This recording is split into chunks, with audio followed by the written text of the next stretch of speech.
first came into this space with the fish and chips concept over there in the UK.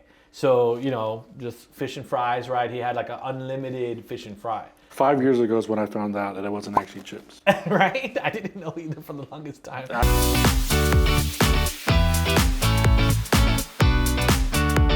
Marc, thank you for being on, brother. Thank you for inviting me. This is now episode 4, I think, right? Yes, 4. No, I appreciate it. And I had talked to you about coming on a long time ago, right? Yeah. Like you were one of the people. I think, you know, when I think of Marc, it's more of a feeling that I get. It's like, you know, dude, you're a badass dude. You're very genuine, thoughtful of other people. You don't have a negative atmosphere around you. And I think a lot of people gravitate towards you. From my experience, from the outside in, you know, I was newer to real estate the last 3 years. I was just kind of busy. I mean, I didn't really make a lot of time to I guess, network as much as I should have with other industry partners. But I always saw you around. I always kind of saw you with the Apex Home Security. You know, I know you have good relationships still Shout with out everybody. to Apex. No, man, I'm glad you're on the show. We definitely want to hear your story, hear what you're about, get some opinions on some topics, and I think we're going to start there to kind of learn a little bit more about you. I want to hear your opinions. I want to hear what you think, right? So we had talked prior to this in pre-production, you know, music, food, you know, some stuff UFC, right? So I think that's where I want to kind of start. Are you a big UFC fan? Yes, very much. Mixed martial arts, MMA? Yeah. Yep. When I think of you, you know, I'm definitely thinking of work, hustle, business, all these things. And sometimes we don't know what people do, you know, extracurricular on the side, so forth. Yeah. So tell me a little bit about that. Like you did a lot of MMA for how many years? Like 12, 13 years, something? Pretty much my whole life, man. Really? Yeah, I still do it as much as I can. Jiu-jitsu, Muay Thai. It all kind of started, you know, when I was little. My dad's a big martial artist.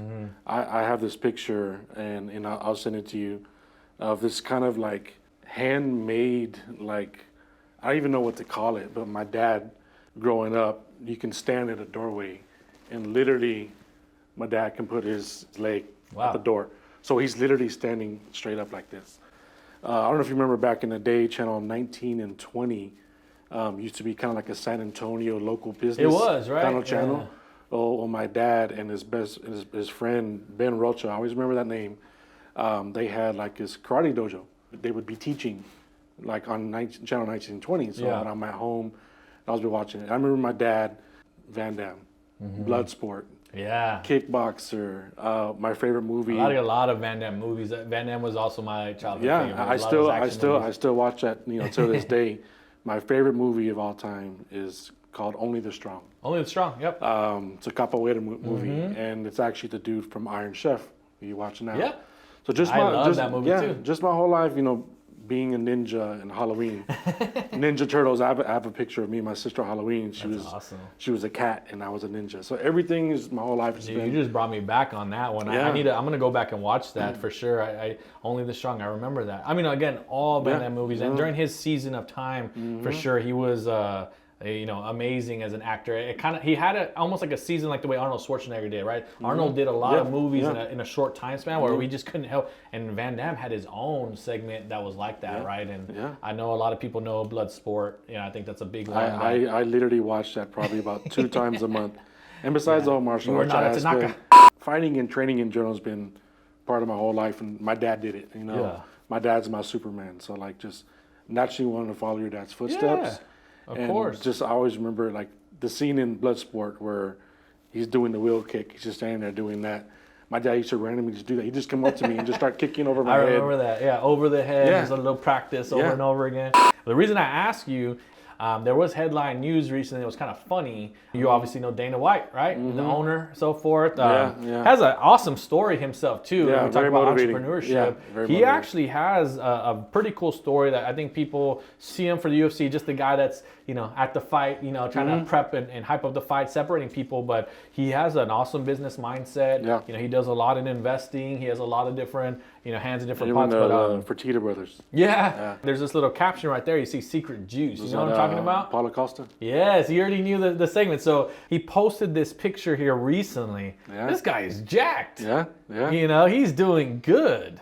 You know, and I saw in here he's 53 years old. Yeah. 53 years old. Obviously, right now, I don't know. He might have better physique than me right now. I think he's doing pretty well. And of course, Paula kind of made a little comment, right? Here's his little Twitter. Yeah. It says, hey, buddy, I'm going to need some of that secret juice, right? And you see him, I mean, it's, you know, he's in good shape, but Yeah.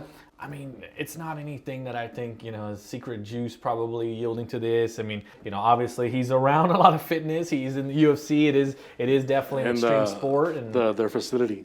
Their facility is just next level. It's massive. Right? Yeah. He has a lot of... So I think it's a mentality thing. When I see people get into drastic shape like that, usually there's a switch in some folks that finally it just clicks and says, you know what? I'm going to do it. Yeah. I'm up and down when it comes to like diets and training and all that. You know, the past tournaments I've done, and you hear it, you know, fight camp, boot camp, right? It's usually with UFC fighters and the jiu-jitsu tournaments, a little more tournaments in jiu-jitsu because you train all year. But usually there's like a 6-month gap of kind of when you do, even boxers. It's always like a 6 months difference because you want to train hard for 6 months. Unless you're Mayweather. I've done vegan, you know, I've done only fish. Good. I've done intermittent fasting for 16 hours. I've done it all. And then with jiu-jitsu, you don't want to look stupid on the mat. No. So there's no cutting corners because you'll get choked out in front of a lot of people. Yes, and it's embarrassing. But it's also the motivating part. So you gotta set your pride aside because the only way to learn is to get choked out. Yeah. The only way to learn how to swim is to jump in the water. I was, you know, in martial arts my entire life, and large part of my life I bouncer, security. Oh, okay. My dad did that too. Yeah. So growing up, I would, you know, go to bars and things like that, and the bartenders would make me cherry cokes. I'd sleep on the bar stools. My mom and dad always working multiple jobs. Wow. Just trying to make things happen, you know, for our family. So I grew up kind of in the bar scene, and then followed my dad's footsteps with martial arts. Followed my dad's footsteps in the bar scene. The reason why I never really told a lot of people is in that scene, I'm known as the bouncer, the dude that doesn't take shit. Yeah. The mean guy in front of the customers, right? So there's that image of me being the mean bouncer who likes to fight and beat people up. That's what you think about bouncers. So when I got into, when I joined Apex, you know, you set appointments with customers and things like that. And our main source of leads was agents. That's how we met. Yeah. So I approached you, hey, Apex, you know, referral thing and all that. And I had a lot of people tell me like, Marc, you're my boy, you're my brother, I trust you, but I've seen you like handle Beat someone up. And these are my clients, right? So can I trust you inside a home? Yeah. When the doors close. Yeah, a certain level of trust. From this. So as I started getting more and more in the real estate industry, I started telling people less and less of that because if you knew my past life, and I walk into a home where it's just me and you know 2 elderly married couple, something could happen, right? Yeah, they get scared. Yeah, so I stopped telling people, you know, I'm a bouncer, you know, I do personal security for celebrities and things like that in martial arts because you never know what could happen. Right. So that's why a lot of people don't know this about me until now is because I that was, you know, it stopped me from getting a lot of business. I can see that. Because I was known for so long for being that person. Now you're trusting with your clients. Yeah. And then, you know, it's your name behind it. If you trust me to go to sell alarm system or water softener, like that's your name behind it. So a lot of people, and I get it. You know, that's something I think the other way around, right? I think like, man, I got Marc in the scene. He's gonna protect my clients. You know? So you know, it did help in a too. rough situation. These listing agents aren't accepting my offers. Right. Marc, I need you to go tour this house with my buyers, baby. Yeah. You know, no, just yeah, but no. yeah, And then it started helping me because a while back there was this female agent who got mugged in an open house, right? So I immediately like, instead of using my old life and bouncing and fighting as a negative, I made this big post. I remember, and it blew up, and I got a lot more business that way. You know, fortunately, this happened to this female real estate agent. This is my background. Yeah. I have my concealed carry license, so I always have my firearm with me, and I'm a trained fighter and all that. So if you're on a bad side of town doing an open house and you're by yourself, Call me. Yeah. your boyfriend or spouse or brother or cousin can't go with you, call me, I'll go. Yeah. And it blew up, and I was doing open houses all the time with these female agents. And it's just peace of mind that you have someone there That's to protect nice. you. And then that's when the Apex business kind of exploded, is because now I'm making them feel a peace of mind. Yeah. Now, and then we talk. We sit there for 4 hours, 3 hours, whatever it is, and then they get to know me as a person. Yeah. And then the bouncing, the fighting, the training, all that goes out the window. Yeah. Because now they feel safe that we're, you know what I mean? Yeah. You kind of just rolled with the punches of what cards were given to you, and you make the best out of it. Yeah. And that's what happened. And it ended up Yeah. being a positive in the real estate industry versus the beginning. You had a harder time with it, right? Or at least the concept. Yeah, of it, so. and I understood it, and I never fought it. Cool. I understood, and a lot of these people that I was asking for business were my friends from back in the day. They were the club promoters. Referrals. They're the club promoters, the bartenders, Yeah. DJs. Now they're in real estate. I'm asking for business, but no, it ended up being a blessing in disguise. Yeah. So, and that's what kind of got me going. So. Cool. Well, as much as we're talking about fitness, right, and obviously Dana White's doing us bad right now, making us all look bad. This 53-year-old guy in shape, doing a rock star job.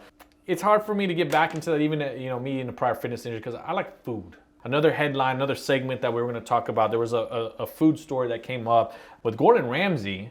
Which is one of my favorites. I mean, same thing. Gordan Ramsey, I do like his food. I do like his restaurants. I love Gordan, the fire that he has in him. He's ruthless. He's very passionate, I love it, right? yeah. He's very bold. At the same time, he's ruthless. He's aggressive towards this culture that he's trying to create because he's done it so well. One thing I didn't know about Gordan, even before we start this, is he technically has the most Michelin stars out of any chef in the whole world. Wow. And I didn't know that. The Michelin star is very hard to get in restaurants, and we all see him as a celebrity chef in a sense. So maybe he just has more of a personality that was good for TV. Nope, he still has the firepower behind his restaurants, and he has the most in the whole nation, the whole world. I didn't know about that Michelin star thing. I saw the movie with what it's called with Bradley Cooper, where he's in France, and the whole goal was to get that high level rating and. Yeah, Michelin star. To get one is great. You can get 3 per visit when they come and grade the restaurant. There's one Michelin star is amazing. Some people get 2 or 3 in that visit. And so you can increase your Michelin stars even from just 1 solid visit. You can get up to 3. Wow. And so he has the most out of anybody. The reason why, because he has the most restaurant concepts. It's Gordan Ramsay's Bottomless Pizza. Is Bottomless Pizza restaurant. Is it a good idea? A good deal, right? It's an interesting concept. So I think we do have places buffet places here, right? CC's. We have like that here. So he's trying to create, again, with his name, backing it up. He has a concept that he wants to create to where you come in as a family, come in as a group, you charge per person, same idea, and then it's just unlimited. You just come in, unlimited, bottomless pizza is what they call it, but it governs his style.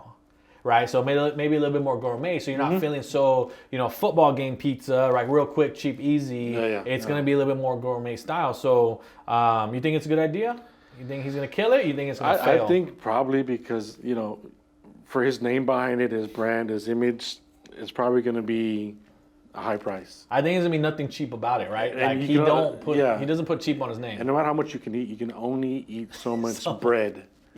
But you're gonna get tapped out. I think so. I was a little information here. I kind of read out about this story. It was interesting. He first came into this space with the fish and chips concept over there in the UK. So just fish and fries, right? He had like an unlimited fish and fry. 5 years ago is when I found out that it wasn't actually chips. Right? I didn't know either for the longest time. I did not know that. I did not know that. Yeah, I thought it was actual fries. chips. And then he opted to switch this concept to pizza instead of fish and chips as the chain. And they've already found success. Apparently he has 4 street pizza restaurants located in the UK, and it actually is doing well. It says that their offerings range from classic pizzas that, you can't go wrong with pepperoni to maybe even funkier, fresh iterations like wild mushrooms and corn and chorizo. Interesting. Corn and chorizo pizza. Are you eating corn and chorizo pizza anytime soon, Marc? No. Do you think you would try it? I'll put chorizo in my corn in a cup. So maybe it's just kind of the similar, I don't know about pizza. I don't know about pizza. I mean, I guess, yeah. Why not? I never thought about it. And honestly, this is, I barely read this today, so it's even news for me. I'm thinking like, for some reason, I feel like that might not taste bad. I'm reading this. I'm sweet. I'm hearing his accent. Yeah. Chorizo, the way he says yeah, the chorizo, way he's gonna say it. Yeah. And the way he pronounces all these words, it makes me mad. It's true, right? It's tough. The UK street pizza, it says out here, it costs about, I think, €16 a person, but in our, I guess, translation or our currency, the price tag equates to about $20 a person in America. So that's not bad. It's not, right? You said earlier 60. That's maybe. Golden Corral prices, right there. That's what I was thinking. And again, if the pizza is high end, which again, I don't think Gordan does anything, cheap in his way, right? Everything is with passion behind it, fresh ingredients, from scratch pizza. That's what he's trying to go with. So you're getting some good stuff. I said it's a good deal. I think they might kill it here. So we'll see. And then speaking of, okay, so we have, some pizza here. We ended up finding a little website here that was actually going to show the top 5 most popular pizzas just across the nation. Just a quick thing. And I wanted to kind of put you on the spot and take a guess of what do you think the top 5 types of pizzas are? So we're not talking about pizza chains, like not Domino's Pizza, but like what do people order commonly? What do you think is the most common types? Like what kind of flavors? I guess what kind of toppings are people putting on there? I'm not a big pizza person at all, so this is all. I really don't like pizza. No, I just had pizza last night. I'm a thin crust meat lovers. Okay. Well, that's the tradition. Again, a lot of bread that I don't like. Pizza types. Yeah, well, so you just like hit Chicago one. style, maybe. Like no. So style, and that's good that you said it. No, just like you said, like how one of them is meat lovers, right? It actually is one of the top 5. That's what I rock with. Yeah, meat lovers. I'm gonna tell you, number 5 here. It came out to be Margarita Pizza, and funny enough, that's actually one of my favorites. I like the natural taste. I like oven brick kind of crust, a little bit airy. Yeah. And I've been to a couple of good places where it's so light and airy, just great tasting tomato sauce on top, and then just light cheese in a sense. Like they put cheese in spot, and then that basil on top just tastes so good. Basil takes it to another level. And I've had them to where they put a little olive oil on the crust too, and a little salt, and it just has a good little crunch to it. And I've had that, so good. So, and I think number 4 here. Oh, was that what you said? Meat lovers? Meat lovers. Meat pizza? Yeah. So, I mean, we're American, and I think it's an American thing more than anything. I did do some research on pizza's origination. Apparently, how it all started, pizza was like a poor man's food. It wasn't something to be proud of, I guess, to say that you ate pizza. And I didn't know that. It was like our version of like maybe like soup or something, like where you just round up everything in the fridge. That might be a little leftover, and they would put it on bread. So that's what they would call pizza, and the original, right? Some kind of easy spread to make. So it's funny that we did it. Number 3 here was pepperoni pizza was number 3. I thought that was going to be number 1. I mean, I'm curious to. Right, what the heck is number 1, right?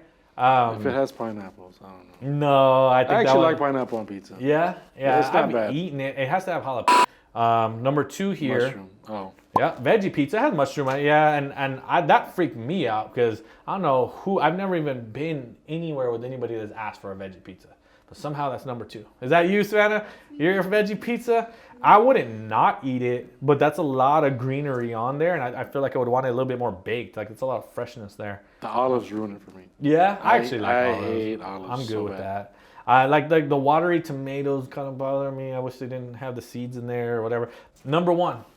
And you probably could guess if you really thought about it. We're missing one important one on here. What do you think most commonly ordered pizza is? Canadian bacon?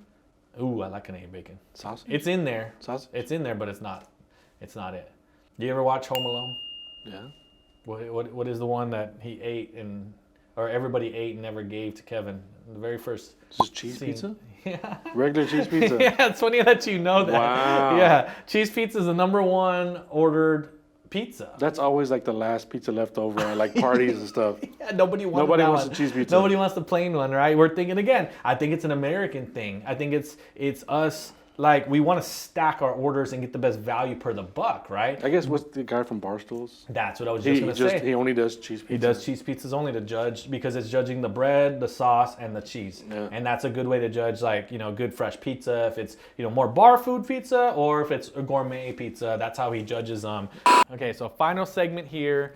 We wanted to kind of dive a little bit more into you, Marc. I call this segment the WTF files, right? These are Marc's WTF files because we do scope and we grind and we find and inspect a little bit more about you on your Facebook and your Instagram. And so, funny enough, audience, when we said that to Marc right before production, he kind of freaked out a little bit. He's like, oh crap, what can he find on there? I don't think you have anything juicy, do you? I don't know. I cleaned my Facebook up yeah, pretty he cleaned it up, but we found some that we just want to talk about here. Here's the first one. And you just want to explain to us, like, what's going on in this picture. Oh my God. What are we going on here? And honestly, I messed up. We'll get a big picture for you, but I know I cut your head off in this photo, but. So, that's my girl, Jennifer. Okay. We used to work together at Cons a long time ago. Shout out Cons. I think that was our first trip to Louisiana. Okay. So, I'm big on jazz. Awesome. So Louisiana, just the food, the vibes, the people, everything about Louisiana I love. And so jazz is one of my favorite things I listen to. But we went to the jazz festival as like a big team. This is all the managers at Cons. And going up and down Bourbon Street, they had those shots. Ah, so I think that's like a blue Hawaiian shot or, or a hurricane or one of those things, but there was shots in a syringe. All right. Do you remember this photo at all, or is this like kind of flashback? It's probably blurry. A little blurry flashback. Yeah, it was definitely a fun time. I figured because I was looking at it and I saw this one. It just was out of the. It was like out of rotation. Like I feel like a lot of the other family stuff, and I don't know where it's like randomly you're holding a syringe of blue liquid. Yep. That's a shot. We found a good W2F file. That's a all shot. right, that's a good one. All right, what about this one right here? That's at Cons as well. Shout out my boy Kale in the back. Cons was a real fun environment. It was a call center, but it was the collections department. So we were the bill collectors. Right. Damn, so people didn't pay their cons bills. Yeah. So it was real stressful. We're calling people. I like to think of it as good people, bad times, and that was kind of our motto. Good. That's a cool way to look at it. But so we always barbecued and did different things for the employees. So instead of us being, the managers, the leaders, the ones that are always doing the coachings, the good and the bad, we came in t-shirt and jeans and we were out there in the middle of the summer. Yeah. Hot as hell, but giving back to the employees. Good. So we did that. We did that often. No, it's good, man. That was my Cons days. How are you on the grill? Not good. Not good? I don't know. Hot dogs and hamburgers, you really can't. They're probably a little black. Can't tell. I just thought, man, is that Marc? First of all, because obviously that's an old picture of Marc, right? I said, put me on the hot dogs. It's pretty easy. All right, let's see what else we got. What's this one about? Yeah, I thought this one was. I think I made that little collage. Yeah. So that's my dad. Okay. So that's Dad in there. That's Superman. That's my pops right there. Yeah. I think I made that collage for his birthday. Yeah. When I saw this, first thing I thought of is like 1999 Photoshop. Like you're playing around at night, thinking, "Oh man, this is sick." My mom probably made. My mom, she's real big into making collages and things like that on Facebook, and she's always putting like pictures of me, my brother, and my sister, all that together, and making posts on Facebook. I don't want to make fun of Mom then. And I think this one that I found next was Christmas. At first glance, I'm like, man, you're sitting on Santa's lap, man. I don't know. You're a big guy. You're a big guy. That looks like a small Santa. Yeah. No. So I think that was my Uncle Dan. Oh, okay. My Uncle Dan, he's probably maybe your height, but skinny and fit. He's a professional wakeboarder. Good. And all that. And then we always had my other uncle, Roger, who's shorter. He would always be the elf. But that's at, I think, my Uncle Johnny's house for Christmas.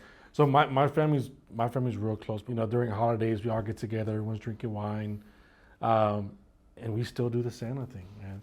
Easter Bunny, my family's real animated. Okay. So we're always having fun doing stuff like that. I just thought it was a funny picture again because at first glance, I'm like, man, you're on this man's leg. Yeah. And I don't know. Like I said, you're a big guy, Marc, and you're on a tinier Santa there. And I was like, man, that's funny. But then I saw you're not. You're on the ledge of the chair. Yeah. So you're actually on his lap. So I was like, okay. So that's how he was able to survive.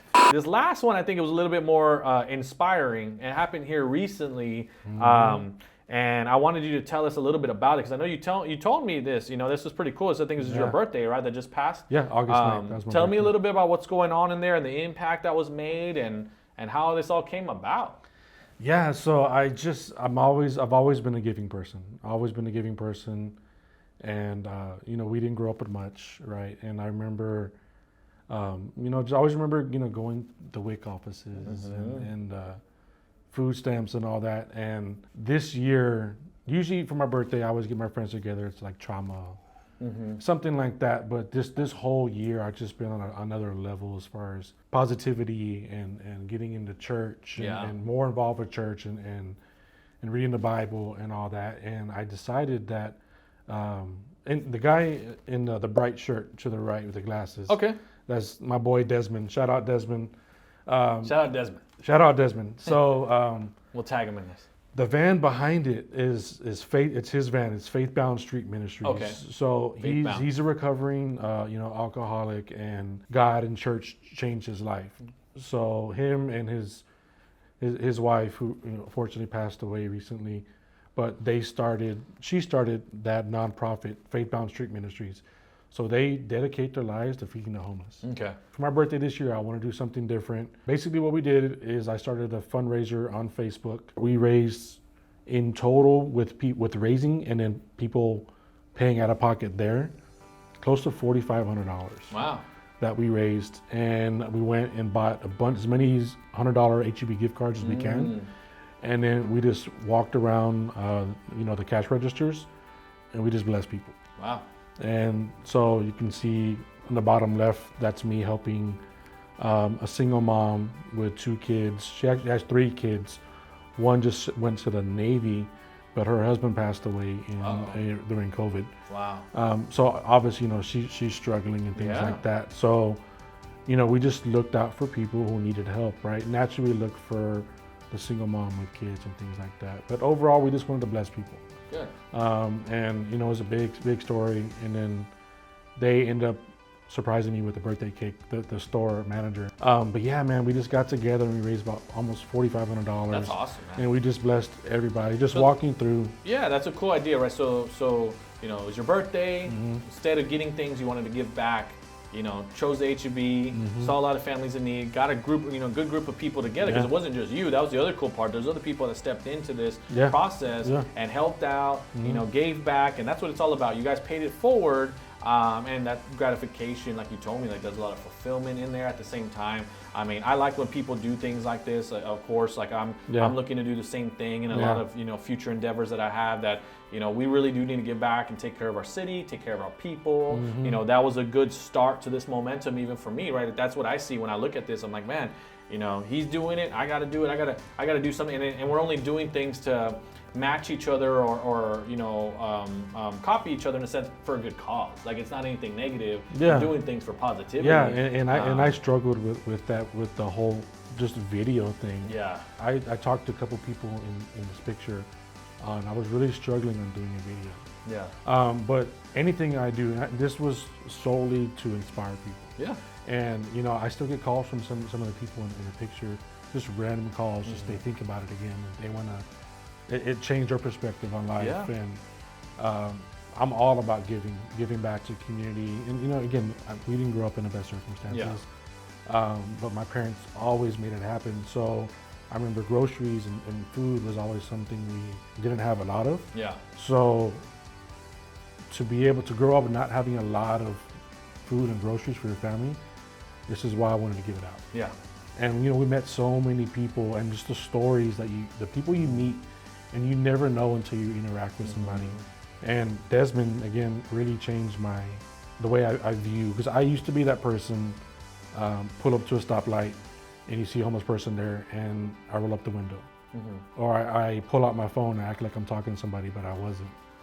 But then I started volunteering with Desmond, and just the stories and the people, one of the nicest people you ever met in your life. Something just happened where they just fell on bad times. So I'm just, and that's just me. And it's funny, I got a lot of people reaching out to me after I posted this video. Real estate agents reach out to me, want to do lunch or coffee or something.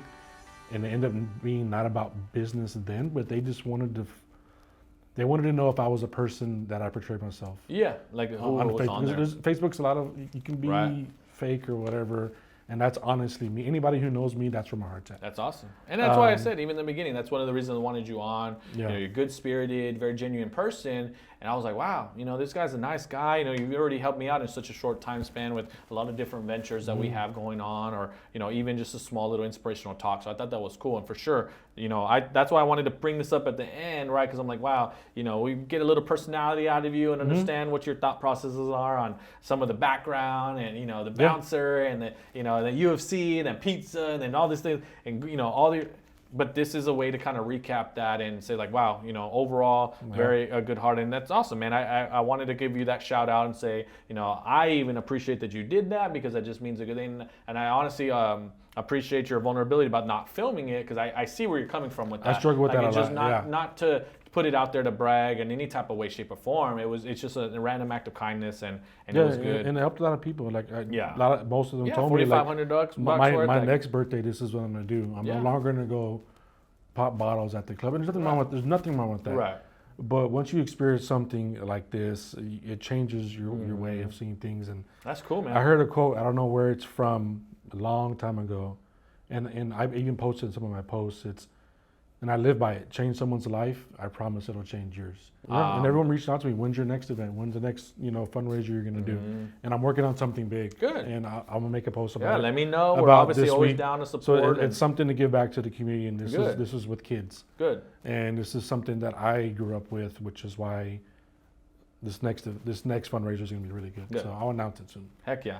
Well, another announcement that we wanted to make, right, like and kind of segueing to that was, if everybody knows, we had a couple of hats here. We want to kind of play a little fun playoff of an NBA draft, right? Or, we got this young prospect right here that it wants to take his talents, to a different area, different place, providing and benefiting. He can maximize his talents elsewhere. So we wanted to kind of do our little final segment. You have some options here that you decided to move your talents to Miami. No, not LeBron James, right? But you moved your talents over. No Kawhi Leonard. And not Kawhi Leonard either. But I wanted you to kind of give us a little take on what happened and you making this choice, which, I don't know, it might be Joshua Tree, it might be this blank hat or guaranteed rate. I don't even know.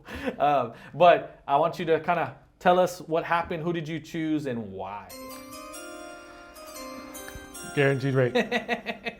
Obvious, right? Guaranteed rate. We have no other mortgage companies on. Right. Oh, you're gonna put it on? Okay. We'll do a little draft pick. All right, number one draft choice, guaranteed rate. Yeah. And honestly, they got a winner in you. Like I said, after I've met you, you've definitely hit the ground running. I always see you busy, and you're always helping people. You're inspiring people, doing these things. So to me, I didn't know a lot personally about guaranteed rate. I know we met with your area manager here recently. Shout out Pierce. Pierce was a really cool gentleman. We're very much understanding of where I was coming from. I understand where Guaranteed's coming from. We're definitely very, business oriented and a little bit more actionable, I can tell. And I can tell they're going to do a lot of great things. They already are. Just wasn't a big focus here in Texas yet. Yeah. But you guys are going to be good pioneers here in Texas to help build the brand, a lot better. But, give me a little bit of a spin of what was the reason, what was the decision, and what can Guaranteed Rate offer us? So what I liked about it a lot, and I've been in multiple companies, and they were all great and amazing, still great and amazing. Guaranteed for me was just the fit. It felt right. Guaranteed Rate's not flashy at all. The corporate office itself is in Chicago, and it's number 2 or number 3 biggest bank in the United States. Yeah. They have all this money, right? But the corporate office is just a normal office. But they have a whole stadium named after them. The Chicago White Sox Chicago play White Sox, at Guaranteed Rate Stadium. Stadium. Yeah, so they get all the money in the world, but they're not flashy. The money goes into the advertising, the marketing, the employees. To the employee, the people, the clients. Yeah, so the as a loan officer, your title is not loan originator. Loan officer is VP of mortgage. Okay. So they really want you to be the VP of your own. It's your own company. Yeah. It's your own business. So that's how they want you to treat it. And then the rates are really, really low, because again, they put money not into the business, like the physical office itself and all that. The money goes to the clients. Okay. It goes to the loan officer and the teams itself. And then VA, there's no VA fees. Awesome. at all. You know, we're a military city, right? Yes, This is we are. Texas, so that's a big thing. And just overall, the support that Pierce and his team has showed me and my team, this has been amazing. Yeah.